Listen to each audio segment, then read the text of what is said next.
तो लेना नहीं होगा। चलो, कल हम लोग पढ़े थे MSc Class 1. Okay, so now today we will discuss MSc Class 2 presentation.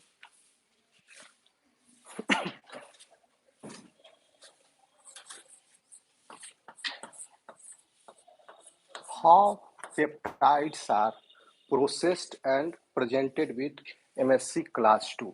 Okay, अगर पहला प्रोसेस समझ गए होंगे तो ये प्रोसेस भी आसानी से समझ में आ जाएगा। थोड़ा बहुत लिटिल बिट डिफरेंस है। MSc Class 2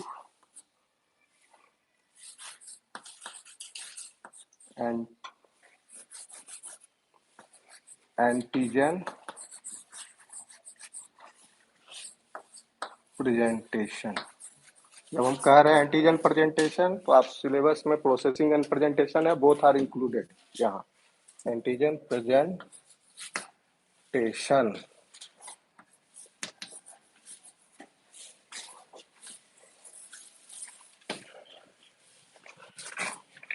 MSc 2 Class 2 MSc molecules are present on which type of cells?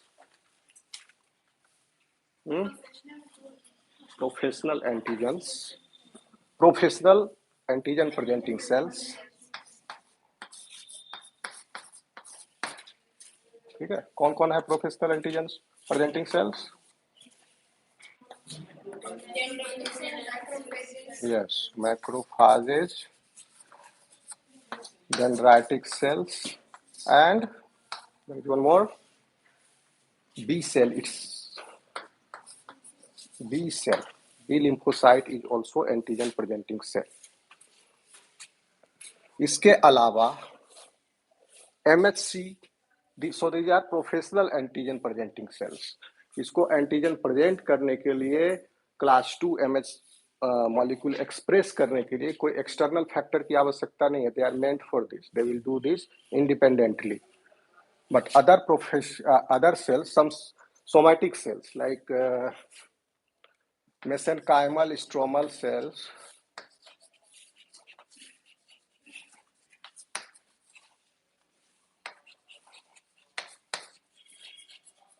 fibroblasts,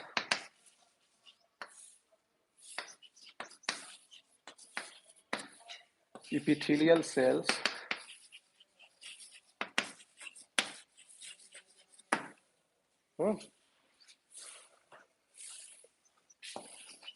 enteric glial cells, these cells also become antigen presenting cells, but under the influence of the stimulus IFN gamma.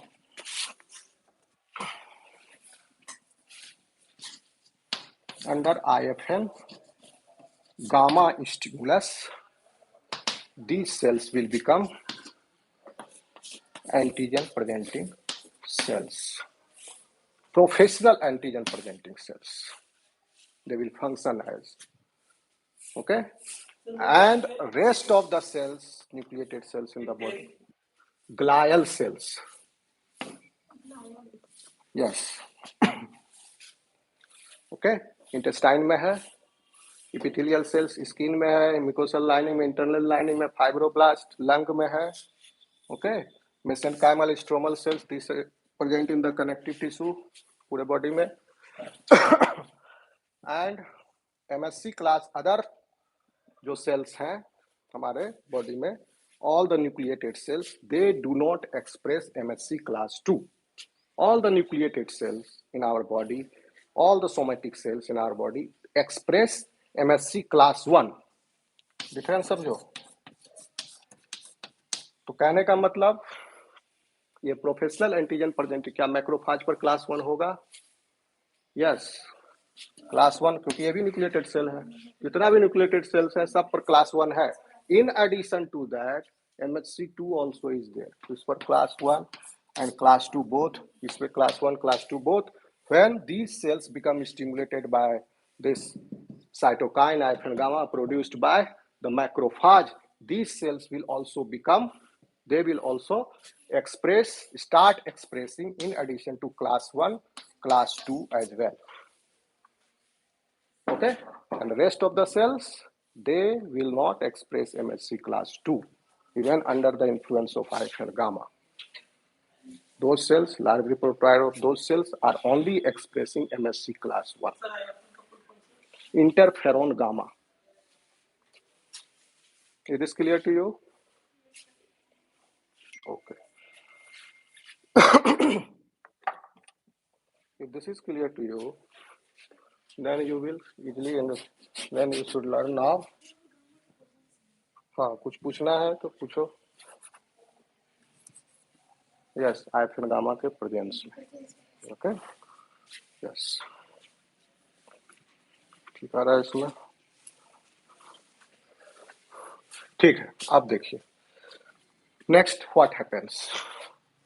अभी हम लोग start भी नहीं किए, ये introduction दे रहे, भूमिका बात. ये सब सेल्स के ऊपर MSC2 class, MSC2 will be expressed in these cells. कहाँ एक्सप्रेस होगा MSC2 का जीन?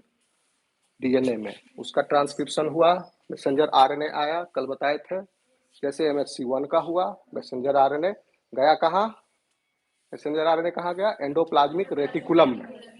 ठीक है, वहां पर ट्रांसलेशन हुआ, फिर पोस्ट ट्रांसलेशनल मॉडिफिकेशन हुआ, carbohydrate residues were added, it became glycoprotein, then glycoprotein was expressed on the plasma membrane. So glyco पहले उसमें मॉडिफिकेशन हुआ, उसके बाद फिर पेप्टाइड प्रोसेस होकर के ज्वाइन हुआ, then it was expressed on the plasma membrane. याद रखना, क्लास 1 में कहा गया था? ट्रांसक्रिप्ट गया था एंडोप्लाज्मिक रेटिकुलम में, और एंडोप्लाज्मिक रेटिकुलम में ही प्रोसेसिंग भी हो गया पेप्टाइड का, और attachment with the class 1 MSC molecule also has happened inside the endoplasmic reticulum. यहां पर जीन तो निकला, जीन ट्रांसक्रिप्ट.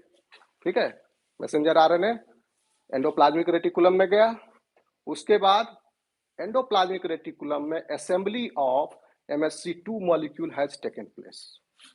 पोस्ट ट्रांसलेशन हो गया, पोस्ट ट्रांसलेशनल मॉडिफिकेशन हो गया, असेंबली MSC2 का, चूंकि अल्फा एंड बीटा चेन्स हैं MSC क्लास 2 में, दोनों चेन असेंबल्ड हो गए. उसके बाद इन दोनों चेन के साथ एक इनवेरिएंट चेन होता है, that was added there in the endoplasmic reticulum. Invariant chain के साथ MSC2 है अभी एंडोप्लाज्मिक रेटिकुलम में, फिर ये गोल्गी कॉम्प्लेक्स में गया, and with the vesicles it has fused into a vesicle and a special compartment for the made for MSC1 MSC2 processing, and that compartment is called MIC compartment. Okay, so MIC compartment is basically endosome. So this is merging with the endosomal pathway of the degradation. तो यहाँ पर क्या हो रहा है? MSC2 बना, pack हुआ endoplasmic reticulum में, एंडोप्लाज्मिक रेटिकुलम से ये it was secreted, it was given out in the packed in the vesicle, fused with the Golgi complex. Golgi complex से एक वेसिकल निकला जिसमें MSC2 था, और वो vesicle has become endosome. Okay, now with this endosome phagosome will fuse, क्योंकि ये कहाँ हो रहा है MSC2 presentation? Antigen presenting cell के अंदर. एंटीजन प्रेजेंटिंग सेल क्या कर रहा है? फैगोसाइटोसिस कर रहा है. ओके, फैगोसोम प्रोड्यूस हुआ, फैगोसोम लाइसोसोम से फ्यूज किया, हाइड्रोलाइटिक एंजाइम्स थे लाइसोसोम्स में, एसिडिक पीएच था, protein degradation has happened phagosome में. याद कीजिए, this is equivalent to the protein degradation by proteasomes. वहां प्रोटियासोम कर रहा था ये काम. 2 बार छटनी होता है, एक बार बड़ा छटनी, उसके बाद थोड़ा बहुत काट छाट. MSC1 में बड़ा छटनी हुआ, प्रोटियासोम किया in the cytoplasm, and in the endoplasmic reticulum कौन कर रहा था? ERAP, endoplasmic reticulum aminopeptidase associated with antigen processing, ERAP कर रहा था. यहां पर इराप का काम कैथेप्सिन करता है. ठीक है, कैथेप्सिन्स S and L, 2 कैथेप्सिन्स होते हैं. तो पहले तो फैगोसोम में आपका जब फैगोसाइटोसिस हुआ, वहां काट छाट हो गया, प्रोटीन डिग्रेडेशन, बड़ा प्रोटीन मॉलिक्यूल था, क्योंकि बाहर से आया, foreign peptide, antigenic, bacteria, virus जो भी आया, पैथोजन, बड़ा बड़ा मॉलिक्यूल है प्रोटीन का, उसको कट करके स्मॉलर, पहले बाल बना लेगा तो तुम लोग को ये नहीं, शर्म नहीं आता है? टीचर पढ़ा रहा है, बाल बना रहा है, बना लो बाल पढ़ लो। हमारा ध्यान भटकता है ना।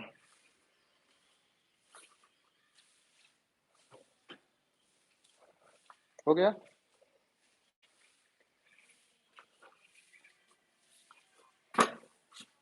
रेडी?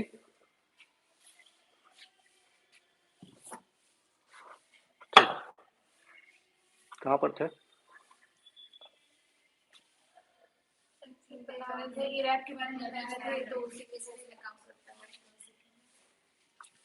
यस। क्या हुआ यहाँ? हम कहाँ से छूटा लिंक? हमको तो पूरा प्रोसेस पता है। कहाँ पर हम छोड़े जो उसको टोके बीच में? किस पॉइंट पर था? यस। बड़ा कट नहीं हुआ, फिर छोटा छोटा शार्प करके उसको, क्योंकि that peptide will fit into the groove of MS peptide group of the MHC molecule. So it should fit into that. So that processing is taking place by is being done by cathepsin S and L. Cathepsins are present in endosome, that milk compartment. Cathepsin S और L present होते हैं, लेकिन पहले inactive form present होते हैं. When acidic strength of this endosome, this milk compartment, increases, then cathepsins become activated. And what it does, cathepsin क्या करता है? कैथेप्सिन एक तो जितने भी पेप्टाइड्स हैं एंडोसोम में गए उसको भी प्रोसेस कर रहा है, as well as cathepsin is now degrading the linker, not linker, invariant chain, उसका नाम है ली इनवेरिएंट चेन। चला कहाँ से था? एंडोप्लाज्मिक रेटिकुलम से। वो जब एमएचसी का पैकिंग हुआ, अल्फा एंड बीटा चेन के साथ एक इनवेरिएंट चेन भी अटैच कर दिया वहीं रेटिकुलम में, एंडोप्लाज्मिक रेटिकुलम, और ये साथ में चला गोल्गी कॉम्प्लेक्स में आया, गोल्गी कॉम्प्लेक्स से एंडोसोम में आया। एंडोसोम में जब कैथेप्सिन एक्टिवेट हो गया, then it has selectively degraded this invariant chain. ठीक, इनवेरिएंट चेन को पार्शियली डिग्रेड कर देता है, उसको चुन के, पूरा नहीं, अभी हम फिगर बनाएंगे। जिसके बाद बताएंगे, जिसके बाद इनवेरिएंट चेन का एक छोटा सा पोर्शन बच जाता है in the peptide groove of this MSC, and that is called as clip. And later on, peptide replaces this clip and it comes over there. And then when chaperone molecules, इस दौरान जब तक clip है और peptide attach नहीं हुआ है, दो सेपरेट मॉलिक्यूल्स है, HLA DO and HLA DM, दो DM गार्ड कर रहे हैं क्लिप को। ओके, और इस MHC class 1 is also polymorphic like MHC class 2 gene is also polymorphic like MHC class 1. Okay, इस पे 3 जीन है, HLA,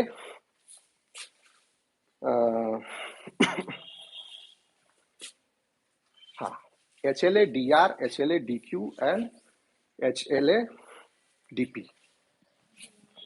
3 जीन है इसका MHC2 का। नाम क्या है? HLA DR,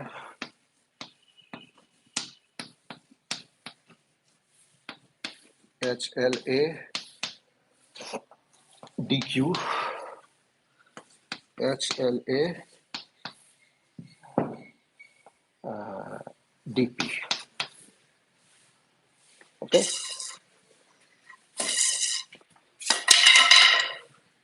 इसको याद रख सकते हो ऐसे। ये तो हो गया ह्यूमन ल्यूकोसाइट एंटीजन HLA।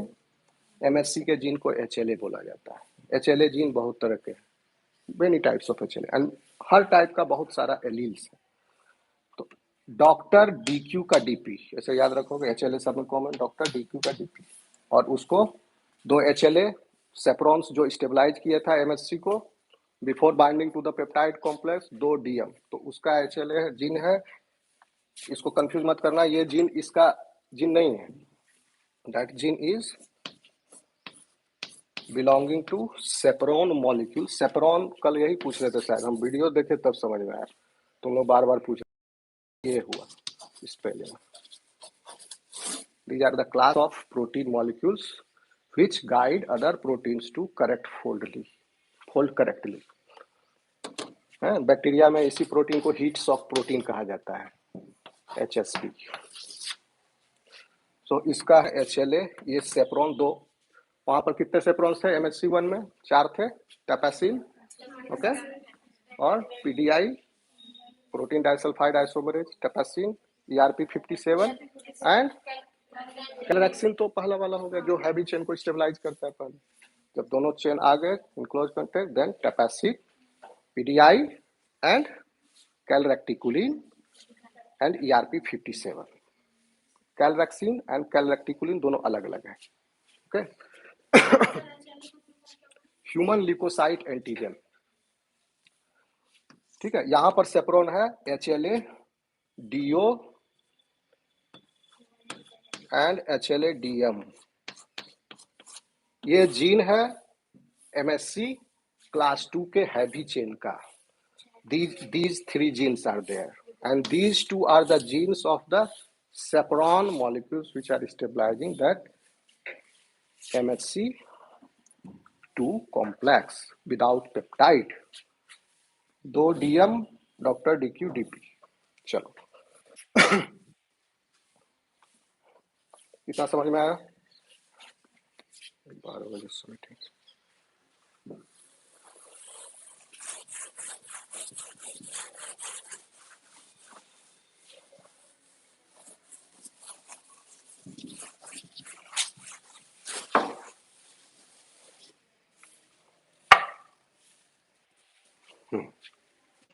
अभी जो ये मैंने पूरा प्रोसेस बताया MHC2 का, यही है.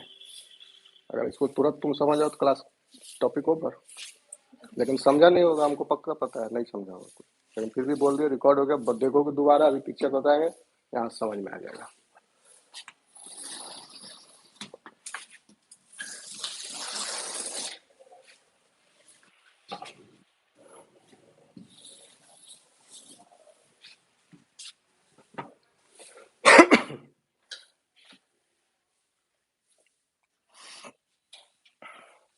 पहले क्या बताए थे?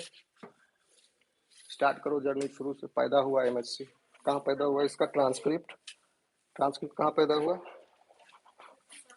हाँ, अरे भैया, जीनोम न्यूक्लियस में हुआ ना. ट्रांसक्रिप्ट बोल रहे हैं, मैसेंजर RNA बना जी न्यूक्लियस में.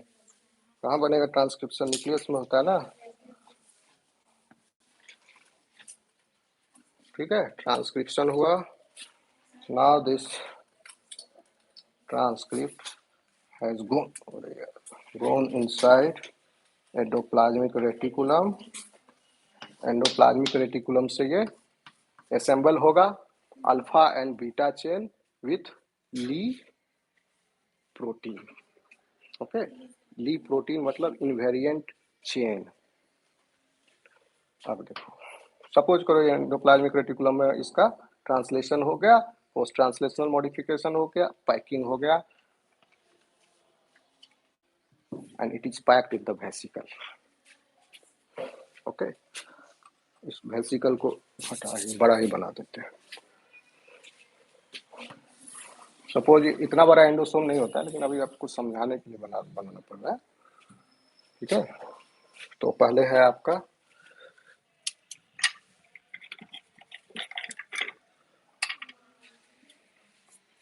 क्या हुआ?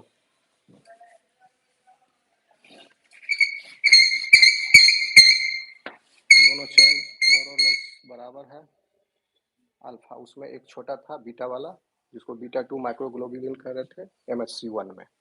यहाँ पर both chain are equal, alpha and beta almost equal. ठीक, एंड इट इज, यहाँ मिटा देंगे तो लिंकर नहीं बनेगा. And it is associated with link invariant chain.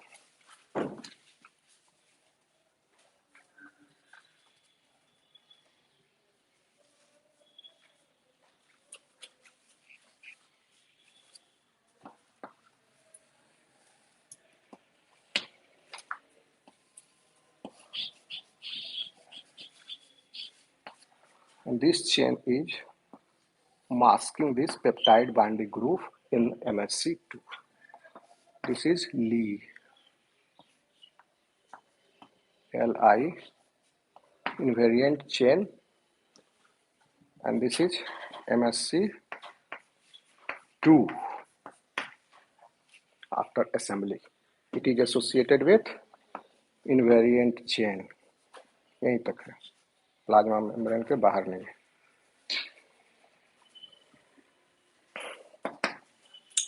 Then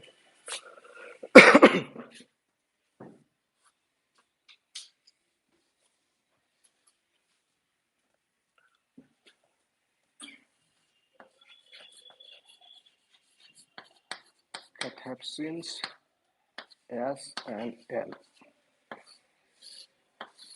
This is protein degrading machinery.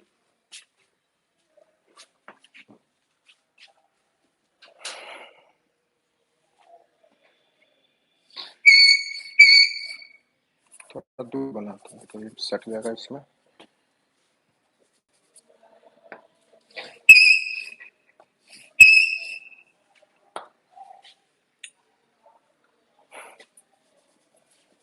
This will be chewed by cathepsins S and L. कौन? Li.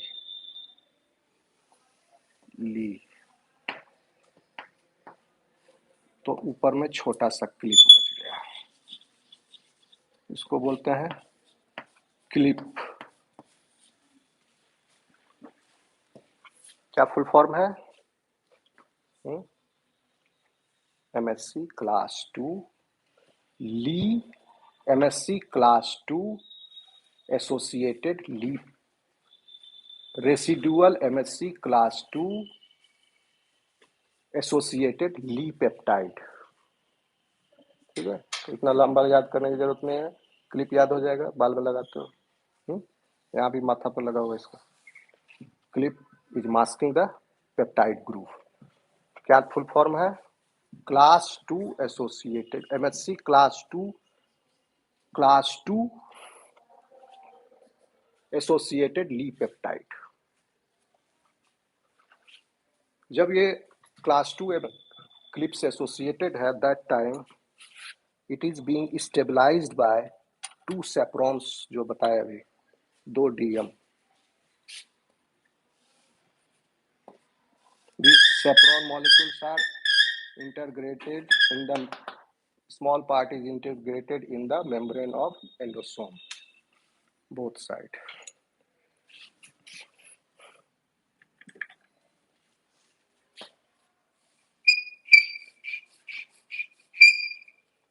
So now this whole structure will be stabilized.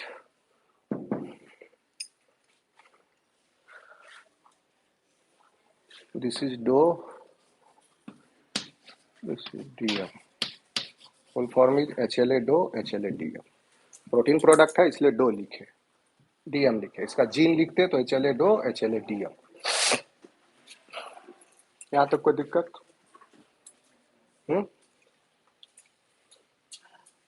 Now what will happen? This cathepsin will cleave this Li protein and leaving its residue, which is fit and bound to peptide binding groove. Here. अब देखिए, साथ में ये तब प्रक्रिया हो रही है जब सेल फेगोसाइटोसिस में इन्वॉल्व है.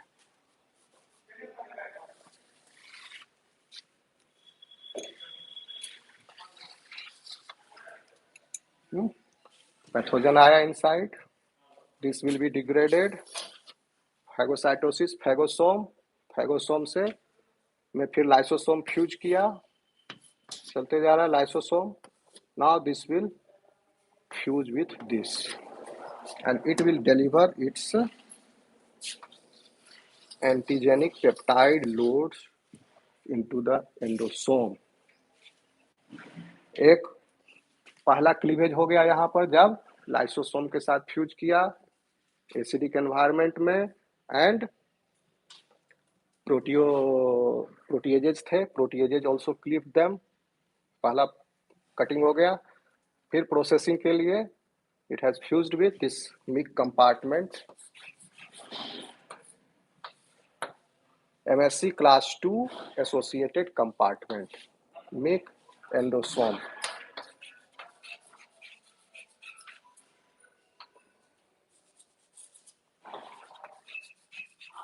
So this clip will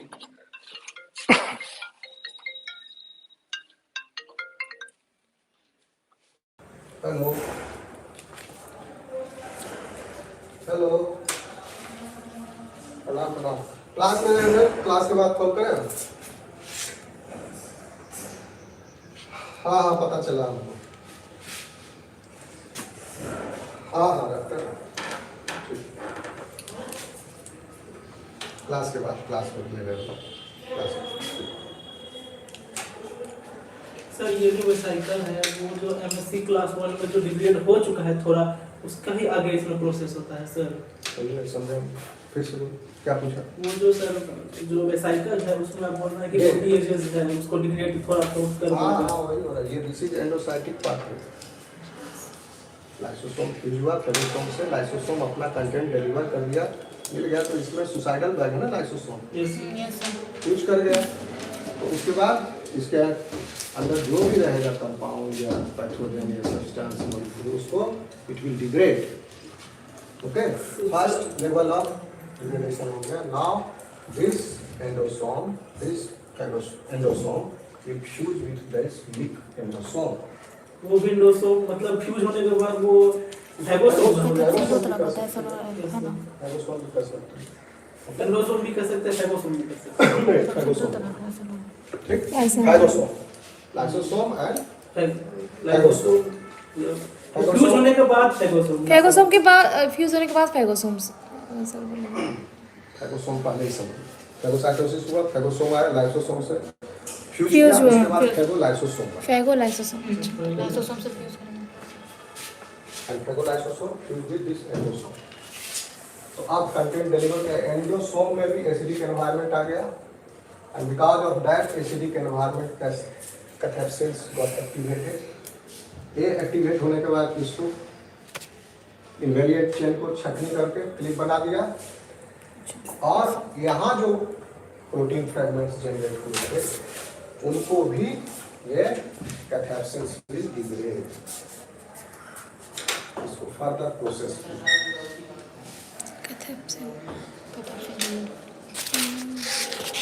okay degrade हो गया। कैथेप्सिन दोनों को किया, इसको भी किया, इसको भी किया। अब क्या होगा? These two saprons, DO and DM, will facilitate the exchange of this peptide with clip. इसकी वजह से ये एक्सचेंज कर रहे हैं। ये ले लो, हमको ले लो। एक्सचेंज हुआ। Now this peptide has come here.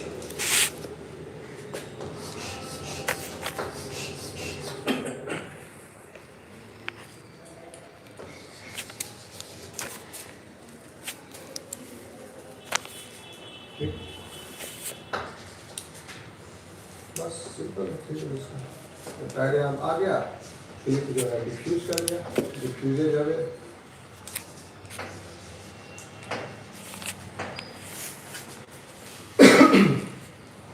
Now this will fuse with the plasma membrane. It will come on plasma membrane.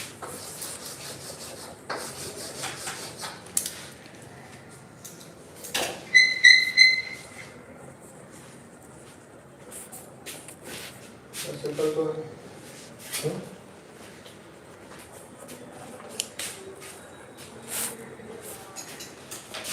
अब क्या होगा? यहाँ तक कोई दिक्कत? वहाँ से सर ये इंडोसोम माइक इंडोसोम में आया और माइक इंडोसोम में फिर वहाँ से वो सर पी हुआ सर। माइक इंडोसोम से आके फिर this will be released in small vesicles and this will fuse with the plasma. यहाँ पे सर आप बोल रहे थे कि एक्सचेंज करने के बाद ही क्लिप डिफ्यूजेस में है ना? डिफ्यूज कर गया ऐसा। इसके पास कैप्सूल इसको और टुकड़ा टुकड़ा कर दिया ये कर देगा। डिफ्यूज कर देगा। तो सर वो कैथेप्सिन उसको डिग्रेड किया, और उसके बाद सर वहाँ पे वो डीओ और डीएम का कोई काम हुआ सर? यही तो काम कर रहा है, मैंने ये उठा कर पटक रहा है इसको, यही ना एक्सचेंज यही कर रहा है डी और डीएम से। क्लिक जो है इसको हाँ। मास्क किए हुए है पेप्टाइड बाइंडिंग ग्रुप को, and it is facilitating the exchange of this click with this antigenic peptide fragment, ये भी जनरेटेड एंटीजेनिक पेप्टाइड फ्रेगमेंट। इसके बदले पेप्टाइड exchange हो गया, फ्रेगमेंट। यहाँ आ गया, क्लिक डिस्प्लेस हो गया, क्लिक डिफ्यूज कर जाएगा, या इसको फिर कैथेप्सिन खा जाएगा, या फिर कहो कि सबको कैथेप्सिन खा जाता बढ़िया रहता, क्या क्या जरूरत है इतना प्रेजेंट करने दिखाने का, है ना? यही सब कर देता, जरूरत है इसको किल कर दिया मान लिया ये, ओके। तो क्या होगा, इम्यून सिस्टम को भी तो बताना है कि the dangerous event has taken place inside, okay. So you act specifically on this cell and systemically release cytokines and other substances in the circulation so that immune system becomes activated, right? So that's why this is required. So MSC2 अब ये MSC2 के साथ बन जाएंगे, यहाँ तक समझ में आया? What will happen after this? It will interact with this cell, बताया आपको, CD4 प्लस सेल, ये सर CD4 इसको थोड़ा यहाँ बड़ा कर देंगे, उल्टा दें, यहाँ दर्द ज़्यादा नहीं होगा, ऊपर होगा फिर डायग्राम, इसके ऊपर होगा डायग्राम, उससे अटैच करेंगे। CD4 plus cells are basically activated, not activated, these are naive T cells, mature T cells. Upon activation, it will become mature T cells. It will become mature T cells. What will उसके activation के लिए required अब T cell का बहुत सारे काम पढ़े हो गया, आपको पढ़ाए हो टी सेल का क्या फंक्शन, टी सेल को एक्टिवेट होना जरूरी है, तभी adaptive immune response, adaptive immune system moral हो गया एडेप्टिव, तभी जागृत होगा एडेप्टिव, बिना टी सेल एक्टिवेट हुए नहीं होगा जागृत, तो सुप्तावस्था में टी सेल को एक्टिवेट करेगा ये इंटरेक्शन। तो CD4 T cell by T cell receptor CD4 joins with, जैसे वहाँ CD8 ज्वाइन कर रहा है, यहाँ CD4 यहाँ ज्वाइन किया। CD4 कहाँ पर प्रेजेंट है, T cell, CD4 plus T cell, okay, because of this binding, और यहाँ पर T cell receptor, upon specific binding then T cell will get activated.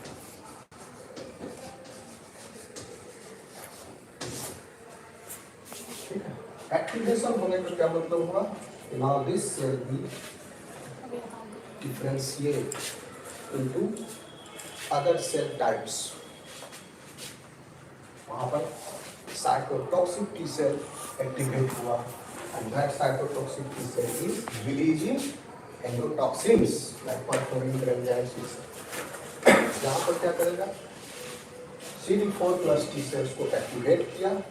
Now CD4 plus T cells will release different kinds of cytokines, and depending upon the milieu of that microenvironment, cytokines, the microenvironment, different profile of cytokines are released. बहुत सारे cytokines हैं.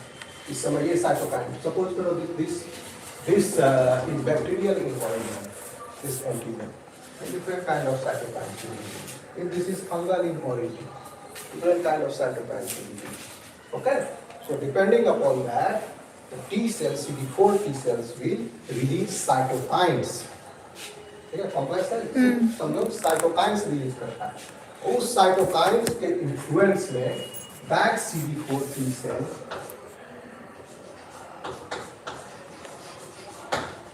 differentiates and divides into its subtypes. Number 1 है आपका T helper cells.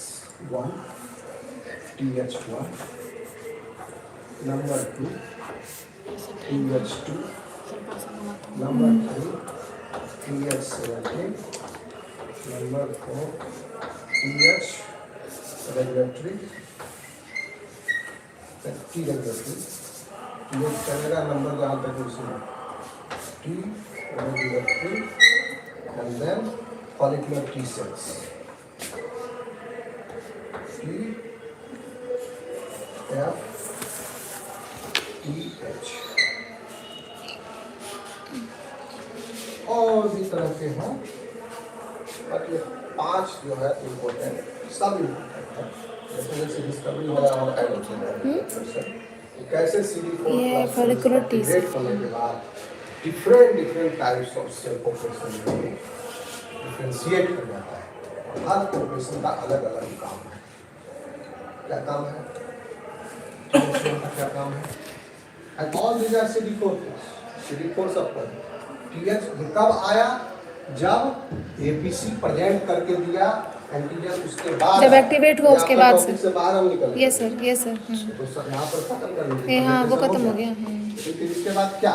ये cytokines release किया जो कि उसके बाद ठीक है, इसी टॉपिक में होगा ये। ठीक है, CD4 T cells will do differentiate into TH1 जो है वो करता है एक्चुअली मैक्रोफेज को इंड्यूस। तो TH1 involved in associated in clearing intracellular pathogens. कैसे फिर से Intracellular. TH1 is involved in clearing intracellular pathogens. Intracellular? ठीक है, क्यों? क्योंकि ये फेगोस मैक्रोफेज को एक्टिवेट करता है, पुश करता है मैक्रोफेज को, और फेगोसाइटोसिस करो, और फेगोसाइटोसिस करो। तो as a result of which macrophage जो है vigorously phagocytose। कैसे किया? और मैक्रोफेज क्या कर रहा है? पैथोजन को अपने अंदर ले रहा है, फेगोसाइटोसिस कर रहा है। So it is helping in clearance of intracellular cellular pathogens.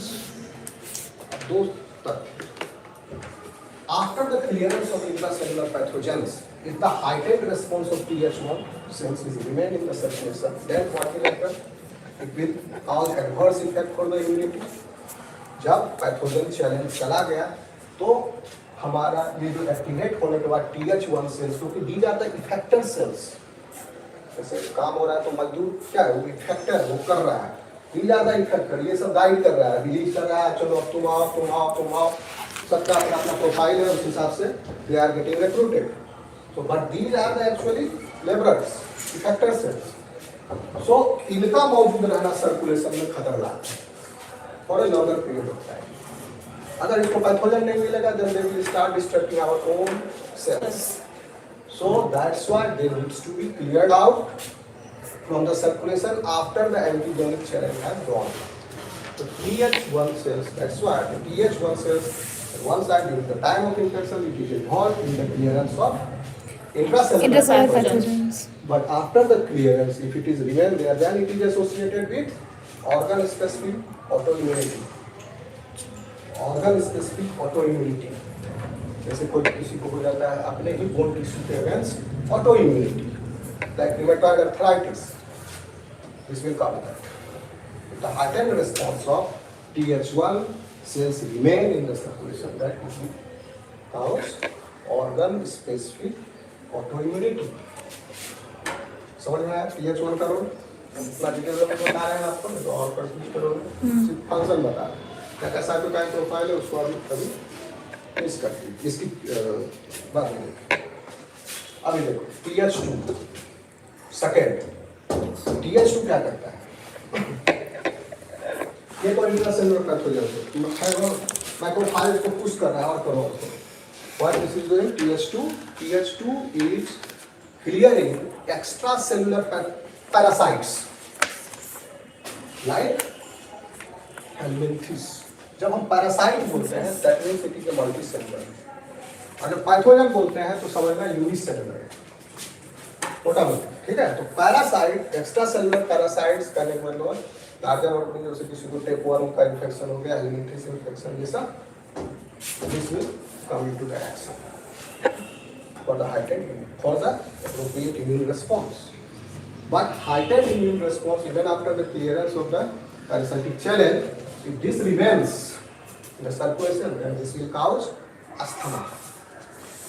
Asthma, and it is also associated with various kinds of allergy or heightened response to it, because this has not been cleared from the circulation. That's why. समझ में आ रहा? ये जितने number वाले हैं, जब तक challenge है तब तक तो उस एंटीजन को, उस पैथोजन को, उस पैरासाइट को क्लियर करने में हमारे बॉडी का डिफेंस में दे आर सहायक, हेल्पफुल। लेकिन जब वो चला गया उसके बाद उसको कुछ मिलेगा नहीं, ठीक है ना? तो क्या करेगा?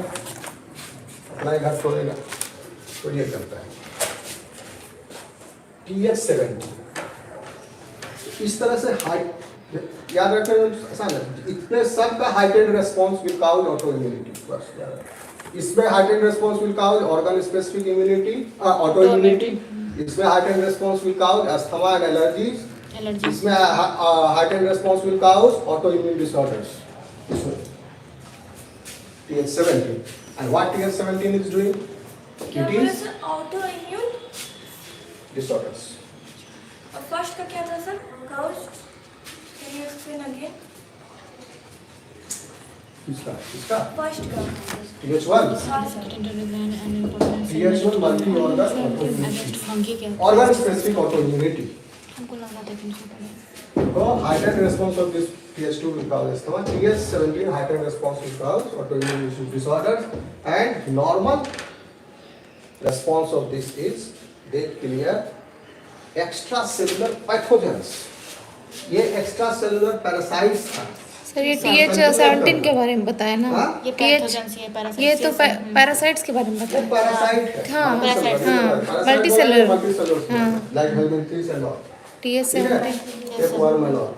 TH17 is clearing extracellular pathogens, unicellular, like bacteria and fungi, which has not been internalized by, which has not been taken up by the macrophages. Macrophages से जो खाने से छूट गया उसको ये देख लेगा। TH17. बॉडी किसी कीमत Sir, and also secrete IL-17. Yes. जनाब, ये आ गया TH9 भी है।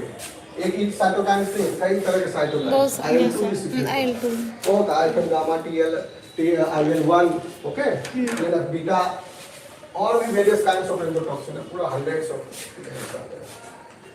मैंने याद रखने की बात ये याद रखें। ये क्या कर रहा है? It is clearing, TH17 is clearing extracellular pathogens like bacteria and hemoglobin, and the heightened response is remaining in the circulation, then it will become autoimmune disorder. T regulatory cells come to this. Very important. अगर ये ना हो तो body अपना पढ़ाई का भूल जाएगा। आपको तमदाने सबका हाइटेंड रेस्पॉन्स ऑटोइम्यून डिसऑर्डर कर रहा है, ठीक है? ऑटोइम्यूनिटी काउज कर रहा है। इस हाइटेंड रेस्पॉन्स को रेगुलेट करने के लिए, कम करने के लिए extra T regulatory sales, it has negative impact on immune response. So these are basically regulatory cells. They also release different kinds of cytokines, and those cytokines inhibit the T cell activation CD4+. ये जो activated है, differentiate हो रहा है, इसको क्या कर बंद हो जाता है, inactivate कर देगा T regulatory cells. साथ में इन सबको भी inactivate करेगा T regulatory cells. So this is the regulator. So heightened response सबको regulate करेगा, this is T regulator. Okay? So this is playing very important role in maintaining the balance between cell and non-cell molecules. If the function of this is disturbed, then again autoimmunity will come into the effect. Because this is maintaining, not only it is negatively regulating the immune response, it is also discriminating between, because thymic selection will take part, it is also discriminating between self and non-self molecules, T regulatory. और ये T follicular cells, this also is very important. follicular T cells. What they do? क्या होता है? This plays a major role in humoral immunity, antibody production. कैसे? B cell का जब priming हो जाता है एंटीजन के साथ, after that there is initial interaction of T regulatory cells with B cells. B cell और T regulatory, sorry, follicular T cells के बीच में initial interaction होता है. After priming by antigen, okay, of B cells. B cell को antigen encounter हो गया, ठीक है? Antigen is bound. Now antibody will produced. So for that, it will push B cells to differentiate. When T regulatory cells comes into the interaction with the B cell, follicular T cells. So it is differentiating B cell into plasma cell and memory cell. So because of if this is not there, then B cell will not differentiate into plasma actively, antibody secreting plasma cells and long-lived memory cells. So this is required for follicular T cells. Hope you have got it. Yes, sir. Sir उसमें alpha beta channelling होगा क्या sir? इसमें हाँ होगा. देखो तो alpha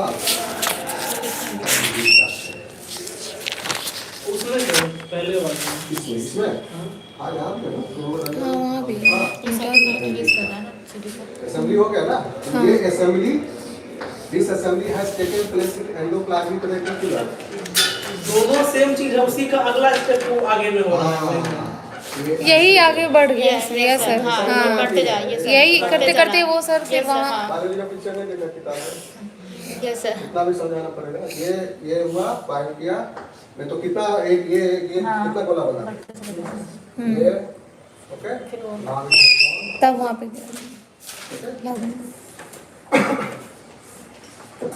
उसका biology का पिक्चर नहीं देखो. पाथवे है सर. Yes sir. और कोई सवाल? अच्छा क्या पूछ लिया.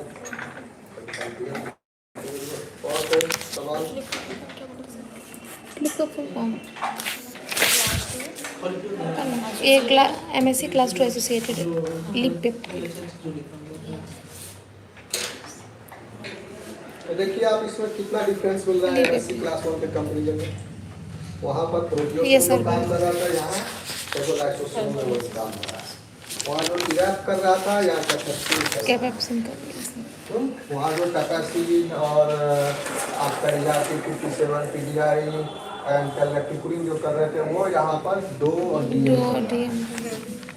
पीडीआई जो वहाँ पर था बेसिकली यहाँ पर क्लिक कर रहा है. वहाँ पर पीडीआई सेप्रोन था, यहाँ पर ये सेप्रोन नहीं है. ये इनवेरिएंट चेन का रेसिडुअल बचा हुआ शेष हिस्सा है after the action of capsid acid. Other fingers से ये तो बाकी क्या और वहाँ एंडोप्लाज्मिक रेटिकुलम में वहाँ थ्रू आउट वहीं पर प्रोटीन भी ट्रांसलेट हुआ, मॉडिफिकेशन हुआ, वहीं पर एंटीजन प्रोसेसिंग हुआ, पेप्टाइड के साथ बाइंड किया और गोल्गी कॉम्प्लेक्स से होते हुए वो प्लाज्मा मेम्ब्रेन में गया. यहाँ पर एसोसिएट असेंबल हुआ, ये गोल्गी कॉम्प्लेक्स से होते हुए एंडोसोम में पहुंचा, फिर यह जाएगा प्लाज्मा. थोड़ा सा रास्ता इसका फिर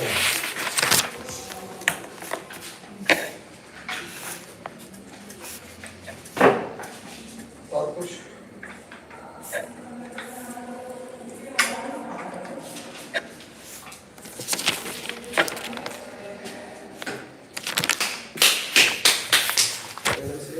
नहीं सर.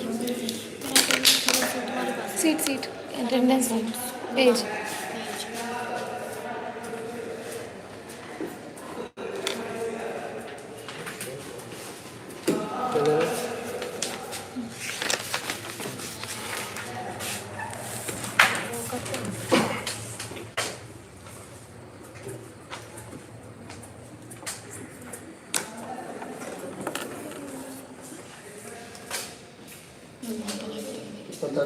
अभी देखो ना सर. 7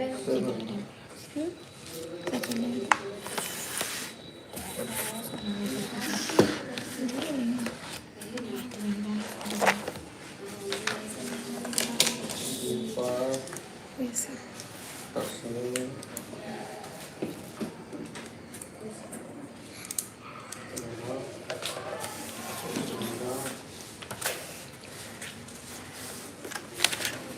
तुम्हारा नाम रिया है क्या?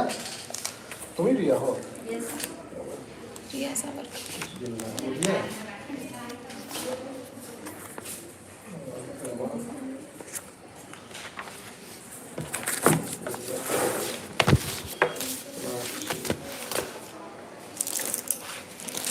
तारा कैसे करके दिखा रहा है? सोच रहा है मेरा नाम लिखा है कि नहीं। हम ऊपर से मेरा यही आ गया। रिया ने और रिया का तो नहीं बनना। सर इसमें हम साइन करते हैं।